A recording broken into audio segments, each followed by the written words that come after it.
Grace marks ಕೊಟ್ರು. ಎಷ್ಟು ಕೊಟ್ರು? 2-3 ಅಂಕ ಕೊಡುವಷ್ಟು ಗ್ರೇಸ್ ಮಾರ್ಕ್ಸ್ ಅಂತೂ ಇಲ್ಲ ಈ ಸಾರಿ. ಒಂದನೇ ಪೇಪರ್ನಲ್ಲೇ 28ಕ್ಕಿಂತ ಹೆಚ್ಚಿನ ಮಿಸ್ಟೇಕ್ಗಳು, ಎರಡನೇ ಪೇಪರ್ನಲ್ಲಿ 25ಕ್ಕಿಂತ ಹೆಚ್ಚಿನ ಮಿಸ್ಟೇಕ್ಗಳು, ಎಲ್ಲ ಸೇರಿ 50ಕ್ಕಿಂತ ಜಾಸ್ತಿ ಪ್ರಶ್ನೆಗಳಲ್ಲಿ ಮಿಸ್ಟೇಕ್ ಇದೆ. 100 ಗ್ರೇಸ್ ಮಾರ್ಕ್ಸ್ ಕೊಡೋಕ್ಕಾಗತ್ತಾ ಇಲ್ಲಿ? ಗ್ರೇಸ್ ಮಾರ್ಕ್ಸ್ ಸಿಕ್ಕರೂ ಕೂಡ ಆ ಮೊದಲ ವ್ಯಕ್ತಿಗೆ ಮತ್ತೆ ಅವಳಿಗೆ ಇದ್ದಂತ ಅಂತರ ಏನು ಕಡಿಮೆ ಆಗಿಲ್ಲ. ಈ ಪದನ ಅರ್ಥ ಮಾಡ್ಕೊಳ್ಳೋಕೆ ವಿದ್ಯಾರ್ಥಿ 2-3 ನಿಮಿಷ ಇನ್ವೆಸ್ಟ್ ಮಾಡ್ಬೇಕಾಗತ್ತೆ. ನಮ್ಮ ತರಬೇತಿ ಸಂಸ್ಥೆಯ ವಿದ್ಯಾರ್ಥಿಗಳೇ ಒಂದೊಂದು ಪ್ರಶ್ನೆ ಮೇಲೆ 4 ನಿಮಿಷ ಇನ್ವೆಸ್ಟ್ ಮಾಡಿದ್ದಾರೆ. ಆ ಸಮಯವನ್ನ ಇವರು ತುಂಬಿಕೊಡೋದು ಯಾರು? ಈ ಕಾರಣಕ್ಕೇನೆ ಮರುಪರೀಕ್ಷೆ ಆಗಬೇಕಾಗಿದೆ. ಅಲ್ಲ, ಕರ್ನಾಟಕದಲ್ಲಿ SSLC ಪರೀಕ್ಷೆಗಳು, PUC ಪರೀಕ್ಷೆಗಳು, PUC CET ಪರೀಕ್ಷೆಗಳು ಚೆನ್ನಾಗಿ ನಡೀತಾ ಇರುವಾಗ KPSC ಅವ್ರಿಗೆ ಏನಾಗಿದೆ? KAS ಪ್ರಿಲಿಮ್ಸ್ ಪರೀಕ್ಷೆಯಲ್ಲಿ ಆಗಿರುವಂತಹ ಅಧ್ವಾನಗಳನ್ನ ನೀವೆಲ್ಲ ನೋಡಿರ್ತೀರಿ. KAS ಮರುಪರೀಕ್ಷೆ ಆಗಬೇಕು ಅನ್ನುವಂತ ಒತ್ತಡ ಕರ್ನಾಟಕ ರಕ್ಷಣಾ ವೇದಿಕೆಯಿಂದ ಆಗಿರ್ಬೋದು, AKSSA ಸಂಘಟನೆಯಿಂದ ಆಗಿರ್ಬೋದು, ರಾಜ್ಯದ ಪ್ರತಿಷ್ಠಿತ ತರಬೇತಿ ಸಂಸ್ಥೆಗಳಿಂದನೂ ಕೂಡ ಕೇಳಿ ಬರ್ತಾ ಇದೆ. ಆದ್ರೆ ಇದ್ರ ನಡುವೆ ಕೆಲ ವಿದ್ಯಾರ್ಥಿಗಳು ಏನಂತ ಇದ್ದಾರೆ, ಸರ್ ಮರುಪರೀಕ್ಷೆ ಏನ್ ಅಗತ್ಯ ಇಲ್ಲ, ನಮಗೆ ಬರೀ ಗ್ರೇಸ್ ಮಾರ್ಕ್ಸ್ ಕೊಟ್ರೆ ಸಾಕು, ನಾವು ಪಾಸ್ ಆಗ್ಬಿಡ್ತೀವಿ ಅಂತ ಇದ್ದಾರೆ. ಆದ್ರೆ ಆ ಗ್ರೇಸ್ ಮಾರ್ಕ್ಸ್ ನಿಂದ ಆಗುವಂತಹ ಅನ್ಯಾಯವನ್ನ ನಾನು ಇವತ್ತಿನ ವಿಡಿಯೋದಲ್ಲಿ ಹೇಳ್ತೀನಿ. ಇಲ್ಲಿ ಏನಾಗತ್ತಂತ ಅಂದ್ರೆ ಗ್ರೇಸ್ ಮಾರ್ಕ್ಸ್ ನಲ್ಲಿ ಒಂದು ಎಕ್ಸಾಂಪಲ್, ಒಂದು ಸಣ್ಣ ಎಕ್ಸಾಂಪಲ್ ಅನ್ನು ತಗೊಳ್ಳೋಣ. ಏನಂತ ಅಂದ್ರೆ 3 ಜನ ವಿದ್ಯಾರ್ಥಿಗಳಿದ್ದಾರೆ. 3 ಜನ ವಿದ್ಯಾರ್ಥಿಗಳಲ್ಲಿ ಒಬ್ಬನಿಗೆ 400 ಅಂಕಗಳಿದೆ ಟೋಟಲ್. ಅದರಲ್ಲಿ ಇವನಿಗೆ ಒಂದು ಸುಮಾರು 120 ಅಂಕಗಳು ಬರ್ತಾ ಇದೆ ಅನ್ಕೊಳ್ಳೋಣ.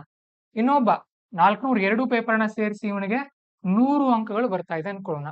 ಮತ್ತೊಬ್ರು 400 ಅಂಕಗಳಿಗೆ 80 ಅಂಕಗಳು ಬರ್ತಾ ಇದೆ ಅನ್ಕೊಳ್ಳೋಣ. ಸರಿ, ಇನ್ನು ಗ್ರೇಸ್ ಮಾರ್ಕ್ಸ್ ಕೊಟ್ರು. ಎಷ್ಟು ಕೊಟ್ರು? 2-3 ಅಂಕ ಕೊಡುವಷ್ಟು ಗ್ರೇಸ್ ಮಾರ್ಕ್ಸ್ ಅಂತೂ ಇಲ್ಲ ಈ ಸಾರಿ. ಒಂದನೇ ಪೇಪರ್ನಲ್ಲೇ 28ಕ್ಕಿಂತ ಹೆಚ್ಚಿನ ಮಿಸ್ಟೇಕ್ಗಳು, ಎರಡನೇ ಪೇಪರ್ನಲ್ಲಿ 25ಕ್ಕಿಂತ ಹೆಚ್ಚಿನ ಮಿಸ್ಟೇಕ್ಗಳು, ಎಲ್ಲ ಸೇರಿ 50ಕ್ಕಿಂತ ಜಾಸ್ತಿ ಪ್ರಶ್ನೆಗಳಲ್ಲಿ ಮಿಸ್ಟೇಕ್ ಇದೆ. 50 ಪ್ರಶ್ನೆಗಳಂತ ಅಂದ್ರೆ 50 × 2 100 ಗ್ರೇಸ್ ಮಾರ್ಕ್ಸ್ ಕೊಡೋಕ್ಕಾಗತ್ತಾ ಇಲ್ಲಿ? ಸರಿ, ಕೊಟ್ರು ಅನ್ಕೊಳ್ಳೋಣ. ಸೇರಿಸಿ 120 + 100 220, 100 + 100 200, 80 + 100 180. ಈ ವ್ಯಕ್ತಿ ಇವನು ಮೊದಲು ಕೂಡ ಪ್ರಿಲಿಮ್ಸ್ಗೆ ಕ್ವಾಲಿಫೈ ಆಗ್ತಾ ಇದ್ದ, ಈಗಲೂ ಕೂಡ ಪ್ರಿಲಿಮ್ಸ್ ಕ್ವಾಲಿಫೈ ಆಗ್ತಾ ಇದ್ದಾನೆ. ಇವನೇನಿದ್ನಲ್ಲ, ಇವನು ಬಾರ್ಡರ್ ನಲ್ಲಿ ನಿಂತಿದ್ದಾನೆ. ಪಾಪ ಇವಳು ಏನಿದಾಳಲ್ಲ, ಇವಳು ಹಿಂದೆನೆ ಉಳಿದ್ಬಿಟ್ಲು. ಯಾಕೆ? ಗ್ರೇಸ್ ಮಾರ್ಕ್ಸ್ ಸಿಕ್ಕರೂ ಕೂಡ ಆ ಮೊದಲ ವ್ಯಕ್ತಿಗೆ ಮತ್ತೆ ಅವಳಿಗೆ ಇದ್ದಂತ ಅಂತರ ಏನು ಕಡಿಮೆ ಆಗಿಲ್ಲ. ಸೊ ಗ್ರೇಸ್ ಮಾರ್ಕ್ಸ್ ನಲ್ಲಿ ಯಾವುದೇ ರೀತಿಯ ಲಾಭ ನಮ್ಮ ವಿದ್ಯಾರ್ಥಿಗಳಿಗೆ ಸಿಗೋದಿಲ್ಲ. ಇದು ಒಂದನೇ ಮಾತು. ಇನ್ನೂ ಒಂದು ಅಂಶ ಹೇಳ್ತೀನಿ ನಾನು ನಿಮ್ಗೆ. ಈಗ ಅದು ಇಂಡಸ್ ವ್ಯಾಲಿ ಅಂತ ಇದೆ. ಕನ್ನಡ ವಿದ್ಯಾರ್ಥಿಗಳಿಗೆ ಈ ವ್ಯಾಲಿ ಎನ್ನುವಂತ ಪದವನ್ನು ಅವ್ರು ಓದಿರೋದಿಲ್ಲ. ನಾನು ಕನ್ನಡ ಮೀಡಿಯಂ ಓದಿರೋದ್ರಿಂದ ಹೇಳ್ತಾ ಇದ್ದೀನಿ. ವ್ಯಾಲಿ ಎನ್ನುವಂತ ಪದದ ಅರ್ಥ ಗೊತ್ತಿರಲ್ಲ ನಿಮಗೆ. ನಮಗ್ ಗೊತ್ತಿರೋದು ಕಣಿವೆ ಅಂತ.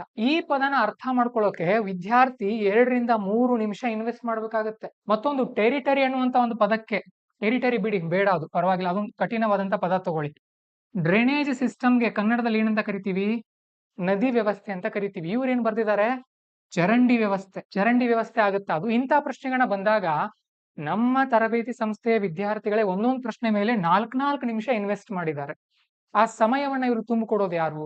ಈ ಕಾರಣಕ್ಕೇನೆ ಮರುಪರೀಕ್ಷೆ ಆಗಬೇಕಾಗಿದೆ. ಇದೊಂದು. ಇನ್ನು ಮೂರನೇ ಅಂಶವನ್ನ ನಾವು ನೋಡುವಾಗ ಇಲ್ಲೇ ತಗೊಳ್ಳಿ. ನಮ್ಮ ಕನ್ನಡ ಮಾಧ್ಯಮದ ವಿದ್ಯಾರ್ಥಿ ಇದನ್ನ ರಾಜ್ಯಸಭೆ ಅಂತ ಓದಿರ್ತಾನೆ, ಉತ್ತರವನ್ನ ಹಾಕಿರ್ತಾನೆ. ಅವನ ಪ್ರಕಾರ ಅದು ರಾಜ್ಯಸಭೆ ಆಗಿರುತ್ತೆ, ಅವನ ಪ್ರಕಾರ ಅದು ಕರೆಕ್ಟ್ ಆಗಿರುತ್ತೆ. ಆದ್ರೆ ಇಂಗ್ಲಿಷ್ ಅಂತ ಬಂದಾಗ ಅಲ್ಲಿ ಅವ್ರು ಕೇಳಿರೋದು ಸ್ಟೇಟ್ ಅಸೆಂಬ್ಲಿ, ಹೌದಲ್ವಾ? ಸೊ ಸ್ಟೇಟ್ ಅಸೆಂಬ್ಲಿ ಬಗ್ಗೆ ಒಂದು ಉತ್ತರ ಇದೆ. ಇಂಗ್ಲಿಷ್ ವಿದ್ಯಾರ್ಥಿ ಸ್ಟೇಟ್ ಅಸೆಂಬ್ಲಿ ಬಗ್ಗೆ ಗೊತ್ತಿಲ್ಲ ಅವನಿಗೆ, ಅಂದ್ರೆ ವಿಷಯ ಜ್ಞಾನ ಇಲ್ಲ, ಅವನು ರಾಂಗ್ ಹಾಕಿದಾನೆ ಅನ್ಕೊಳ್ಳೋಣ. ಇನ್ನು ನಮ್ಮ ಕನ್ನಡ ವಿದ್ಯಾರ್ಥಿ ಅವನು ರಾಜ್ಯಸಭೆ ಅಂತ ಅನ್ಕೊಂಡು ಅದಕ್ಕೆ ಉತ್ತರ ಕೊಟ್ಟಿದ್ದಾನೆ. ಗ್ರೇಸ್ ಮಾರ್ಕ್ಸ್ ಇವನಿಗೆ ಸಿಗಬೇಕಾಗಿತ್ತು ಈ ಪ್ರಶ್ನೆಗೆ. ಯಾಕೆ? ಇಲ್ಲಿ ಭಾಷಾ ಜ್ಞಾನದ ಸಮಸ್ಯೆ ಇದೆ. ಇವನಿಗೆ ಇಂಗ್ಲಿಷ್ ಗೊತ್ತಿಲ್ಲ. ಸೊ ಕನ್ನಡದ ಪರೀಕ್ಷೆ ಇಂಗ್ಲಿಷ್ ಗೊತ್ತಿರ್ಬೇಕಂತ ರೂಲ್ಸ್ ಏನೂ ಇಲ್ಲ. ಬೇಸಿಕ್ ಇಂಗ್ಲಿಷ್ ಗೊತ್ತಿದ್ರೆ ಸಾಕು. ಆದ್ರೆ ಈ ಪೇಪರ್ ಬೇಸಿಕ್ ಇಂಗ್ಲಿಷ್ ಅನ್ನ ಮೀರಿ ಇದೆ. ಆದ್ರೆ ಈ ಇಂಗ್ಲಿಷ್ ವಿದ್ಯಾರ್ಥಿಗೆ ಭಾಷಾ ಜ್ಞಾನ ಅಲ್ಲ, ವಿಷಯ ಜ್ಞಾನ ಇಲ್ಲ. ಸೊ ಇವನಿಗೂ ಕೂಡ ಗ್ರೇಸ್ ಸಿಕ್ತು, ಇವನಿಗೂ ಕೂಡ ಗ್ರೇಸ್ ಸಿಗ್ತಾ ಇದೆ. ಇಲ್ಲಿ ಆಗಿರುವಂತ ಅನ್ಯಾಯವನ್ನ ಸರಿಪಡಿಸೋದು ಹೇಗೆ? ಸೊ ನಮ್ಮ ಗುರಿ ಇಷ್ಟೇ, ಈ ಪರೀಕ್ಷೆ ಮತ್ತೆ ಆಗ್ಬೇಕು, ಮತ್ತೆ ಮಾನವರಿಂದ ತೆಗೆದಿರುವಂತಹ ಪ್ರಶ್ನೆ ಪತ್ರಿಕೆಗಳಿಂದ ಎಕ್ಸಾಮ್ ನಡಿಬೇಕು. ಯಾವುದೋ ChatGPT ಆರ್ಟಿಫಿಷಿಯಲ್ ತಂತ್ರಜ್ಞಾನವನ್ನು ತಗೊಂಡು ಇವ್ರೇನಾದ್ರೂ ಈ ರೀತಿ ಪರೀಕ್ಷೆ ನಡೆಸ್ತಾ ಹೋದ್ರೆ ಗ್ರಾಮೀಣ ಭಾಗದ ಅಂತದ್ರಲ್ಲಿ ಬಡ ಮತ್ತು ಕನ್ನಡ ಮಾಧ್ಯಮ ವಿದ್ಯಾರ್ಥಿಗಳಿಗೆ ಘೋರ ಅನ್ಯಾಯ ಆಗುತ್ತೆ. ಇದನ್ನ ನಾವು ತುಂಬಿಕೊಡಬೇಕು ಅಂತ ಅಂದ್ರೆ ಇದು ಮತ್ತೆ ಪರೀಕ್ಷೆ ನಡೆಯಲೇಬೇಕು.